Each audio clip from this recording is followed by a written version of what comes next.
Hey YouTube, God bless you. This is Pastor Nate. I decided to do this video outside and prayerfully it will find you well. This is a beautiful Saturday afternoon.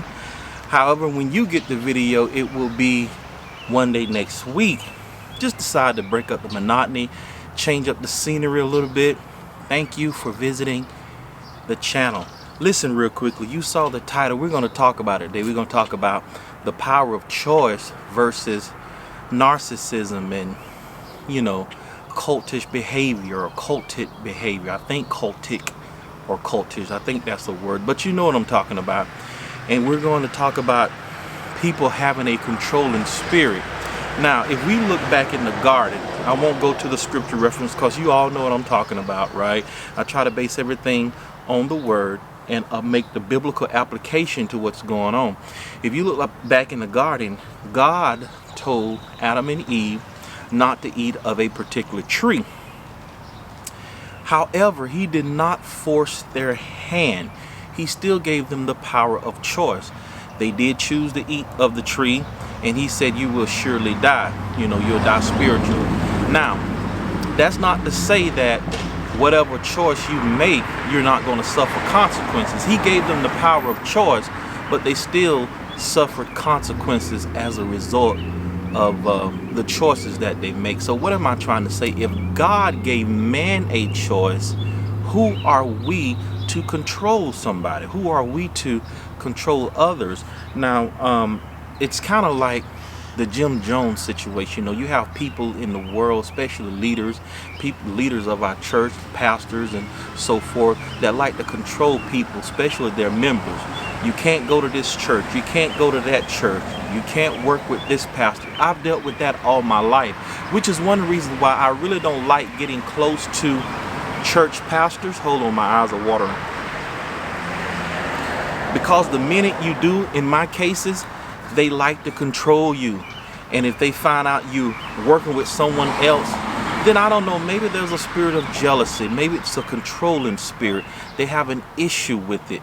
My thing is, if I'm supporting your ministry, if I'm supporting your church, if I'm there every time the church door is open, I'm giving my money, then maybe on a Tuesday night or a Thursday night when we're not having anything at my church, you should not have an issue with me going to somebody else's church. Y'all, that is pure control. Have y'all ever had pastors like that? I hear it all the time. Now look, I can defer to your counsel as my leader. I'm subject to authority. But when you start controlling my personal life and telling me what I can and cannot do, then we have an issue. That's crossing the line. And we have a lot of people who are following pastors like that, and they're blind, even to the point where when their pastor is corrupt, they will still follow them because they can't see this man doing anything wrong. Look, I have a relationship with my pastor. I love my pastor, but ultimately my relationship is with God. I follow the man of God as he follows Christ. But when he's going the wrong way, I am not following him. And I'm not a yes person. I'm very respectful. But you know, my leaders know, Pastor, I don't know about that. You know, I don't think that's how that goes. But I can do it respectfully because I have my own mind. God gave us a mind to think. He does not want others to think for us. Now, if my pastor comes to me and tells me, well, Pastor Smart, I don't think that's a good idea for you to be working with this other pastor. If he's interested in my well-being and trying to protect me for something, then yes, that's a different story. But just for the mere fact that my pastor wants to control, and I'm not saying my pastor's not like this, right? I'm just speaking in general because we've dealt with church leaders like that, and I have down through my church career. But if my pastor's trying to protect me from someone, maybe something I don't see, then yes, that's a different story. He has my back. He's interested in my well-being. But a lot of times it's not that. It's just jealousy. Maybe they feel threatened that you're going to leave them and go somewhere else. Well, that's certainly not the way to keep me. And y'all remember that Jim Jones situation where all those people were killed, right? Because they drunk the Kool-Aid, I believe that's what it was, or it was laced with something. Right, the man led them to their death because they followed this corrupt leader. Friend, that's what will happen when you don't think for yourself. Now, this brings, and it happens on our job too, right? It happens everywhere. Remember, when I talk about things, it's not only to one space and place, but it can be applied everywhere. Sometimes we have friends who do that. Have you ever been around a friend who was controlling? You went somewhere, maybe you went on vacation and you hung out with somebody else and didn't include them, and they found out and they looked at you side eye, they felt some kind of way or acting funny the next time you saw them. That's a controlling spirit. That's narcissistic behavior. If we got people like that, you need to try to work that out, right, and try to resolve that, or you might need to get away, because it's gonna get worse and worse. Yes, you cannot hold me down and pigeonhole me to something that you want me to do, right? I'm an adult just like you are. We live in a world with choices. We have options. Now, with all those choices and options, I pray that you would make the right choice, right? Because there, like I said, there are consequences for wrong choices, but at the end of the day, we still have a choice. Like going to work. You don't have to go to work. You know, if you decide not to go, you won't get paid, and you might lose everything you worked hard for because you're not having any money coming in, but it's still your choice. Now, here, this brings me to my next point. Now, on the YouTube, we have two YouTubers, I'm gonna say allegedly. Now, I wasn't in the bigger YouTube's chat, I was just in Teresa's chat, and it was said that this other YouTube gave her an ultimatum that if you're going to work with this another YouTuber, then maybe you could, I don't know, bounce, or, you know, take your business somewhere, so to speak. I don't know the exact word, but it was something to that effect. Well, Teresa was saying, and again, nothing against these YouTubers. Let me make a disclaimer. They've done nothing to me. I'm just explaining the situation because it really demonstrates my point. What Teresa was saying, she, you know, snatched her membership and unsubscribed. Friend, listen.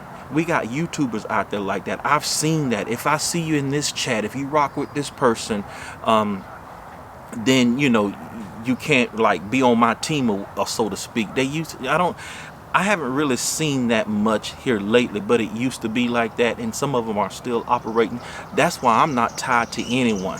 That's why I don't fight windmill for anyone, because the next week or two you'll see them on the enemy's panel on their StreamYard, or you'll see them like you saw them in Atlanta collaborating with each other. Then it's gonna make you look like a fool. That's why I stay out of it and I go wherever I want to go. Now, as long as I'm not bashing, I'm not tearing the content creator down, I go to their chat.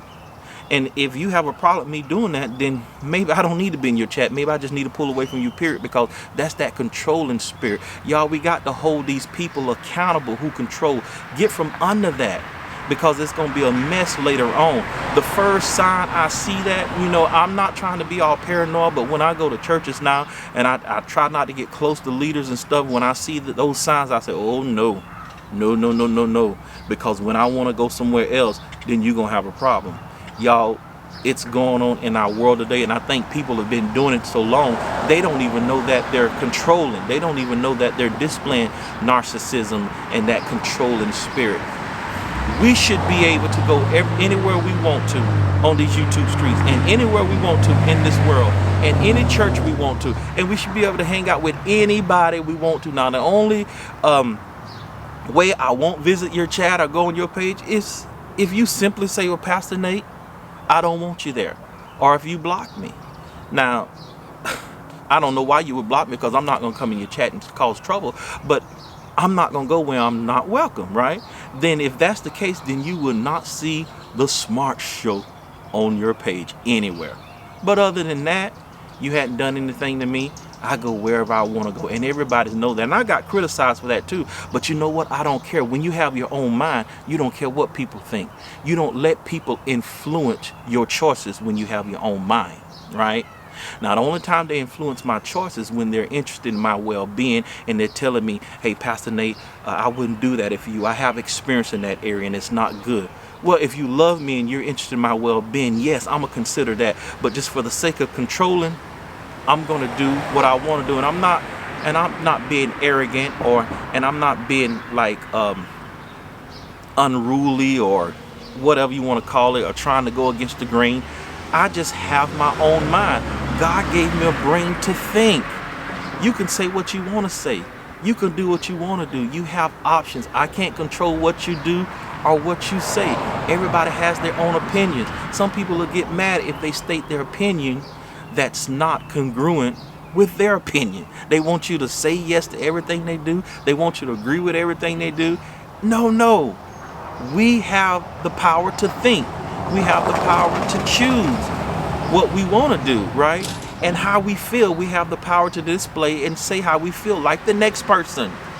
If you're around people who get mad, who give you trouble because you don't think like them, you might want to rethink that relationship. That's a very selfish relationship. Friend, I want to bring this to you today because a lot of this is going on in the world today. You might need to reevaluate those relationships because you need to be a free thinker. You are a free agent. You're free to choose. In the meantime, in between time, be at peace and not in pieces. Till next time, my friend.